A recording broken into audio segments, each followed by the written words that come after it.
In the vast and unpredictable expanse of the ancient Mediterranean, a single name echoed across coastlines, passed from the lips of trembling sailors to wary merchants and concerned generals. Porphyrios. Not a pirate, not a fleet, but a creature. A monstrous whale so fearsome, so relentless, that it reigned over the waters for more than half a century. Before Moby Dick was ever imagined, there existed a real leviathan, one that terrorized the mightiest empire of its time, Rome. But who was Porphyrios? How did it rise from the depths to become one of history's most feared marine predators? And why has its story, once so prominent, been drowned in centuries of silence? This is not just a tale of a creature. It is a window into the fears, beliefs, and naval power of the Roman world. Today, we dive deep beneath the surface to rediscover the legend of Porphyrios, the whale that challenged an empire. To fully grasp the significance of Porphyrios, we must first return to the era in which it lived, the height of the Eastern Roman Empire, also known as the Byzantine Empire. At this time, the Mediterranean wasn't just a sea, it was the empire's central artery.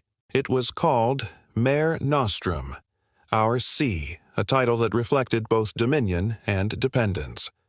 Rome's prosperity was built on maritime trade routes, and its military might was projected through a powerful navy. From the golden ports of Alexandria to the bustling harbors of Constantinople, ships carried grain, gold, and soldiers. The sea was lifeblood, but also a place of risk. While pirates and storms were familiar enemies, nature itself held darker threats, and Porphyrios was one of them. A creature so formidable it forced sailors to rethink their trust in the sea, and emperors to question whether even imperial Rome could control all beneath the waves. The first historical mention of Porphyrios comes from the Byzantine historian Procopius, who chronicled the reign of Emperor Justinian in the 6th century A.D. Procopius was no teller of tall tales. His works, especially the Wars of Justinian, are considered crucial historical records. When he described Porphyrios, he did so not with mythic flourish but with the detail of a military report. According to his account, Porphyrios was a massive whale, measuring approximately 13.5 meters, about the size of a modern sperm whale. It had reportedly inhabited the waters off the coast of Constantinople for over 50 years, disrupting commerce and instilling terror in all who dared to cross its domain. Unlike ordinary whales, which tend to avoid human activity, Porphyrios did the opposite. It attacked with purpose, ramming ships, snapping masts, and capsizing vessels. Sailors began to believe this was no ordinary beast. Some claimed it possessed a wicked intelligence, waiting for ships to pass, then striking with uncanny timing. Others whispered that it was cursed, or perhaps a divine punishment sent by Neptune or Poseidon himself. But let's take a step back. Could a whale, even a massive one, really terrorize the Roman seas for 5 decades? From a modern zoological perspective, yes, it's possible. Experts today suggest that Porphyrios may have been a large bull sperm whale or even a rogue orca. These animals are capable of extreme aggression, especially if wounded, territorial, or conditioned to attack ships. In fact, we have modern records of orcas ramming boats, and sperm whales are known to be extremely powerful and sometimes hostile when provoked. Ancient wooden ships, built for speed, trade, or war, were not designed to withstand attacks from massive, muscular creatures. A single breach by an animal the size of Porphyrios could destroy a hull. Moreover, if the whale had developed a pattern of following shipping routes or feeding in coastal regions, its presence would have been a recurring nightmare for generations of sailors. But Porphyrios wasn't just a danger to individuals. It posed a strategic threat to Rome, as naval operations. In an empire where maritime dominance meant economic and political control, losing ships to an unseen creature damaged more than just cargo, it damaged morale. Crews were reluctant to sail. Trade routes were forced to detour. Naval commanders had to account for a force of nature they couldn't control. This wasn't just about fear. It was about empire-wide disruption. The Byzantine navy attempted to kill the beast multiple times. They tried nets. They tried spears. They tried ambushes from smaller, faster boats. Nothing worked. The whale was too strong, too cunning, too elusive.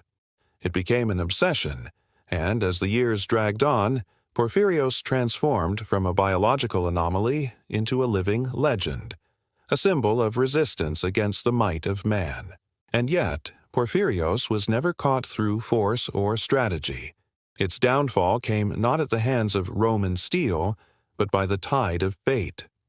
After decades of dominance, the whale became stranded near the shoreline in shallow waters, unable to move or escape. Locals, seizing the rare opportunity, swarmed and killed it. Just like that, a reign of terror that lasted over 50 years ended not with a climactic naval battle, but with a fluke of nature. But the legacy of Porphyrios did not die with its body. Its story, preserved by historians like Procopius, lived on in the records of the Byzantine Empire and in the whispered fears of generations that followed.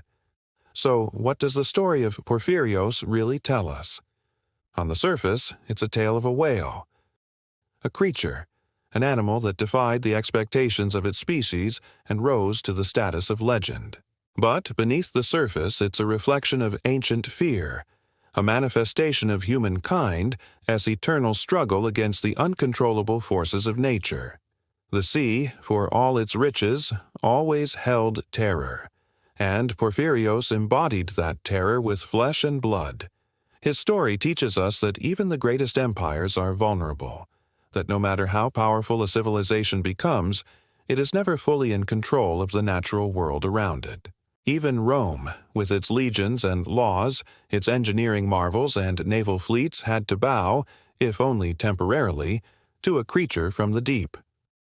Today, as we marvel at the scale of ancient empires, we must also remember the quiet forces that shaped them, storms, beasts, and mysteries we still struggle to understand. Porphyrios is not just a historical footnote. He is a reminder of the boundaries between man and nature, between empire and the elements, between the known and the unknown. And in a world where we believe technology makes us invincible, perhaps the legend of Porphyrios is more relevant than ever. If stories like this fascinate you, if you're drawn to the hidden threads of history, to the forgotten creatures that once shaped civilizations, then make sure to like this video, subscribe to the channel, and dive with us into more mysteries of the past. Because sometimes, the most incredible stories aren't found in myths. They're found in the margins of ancient records waiting to be rediscovered.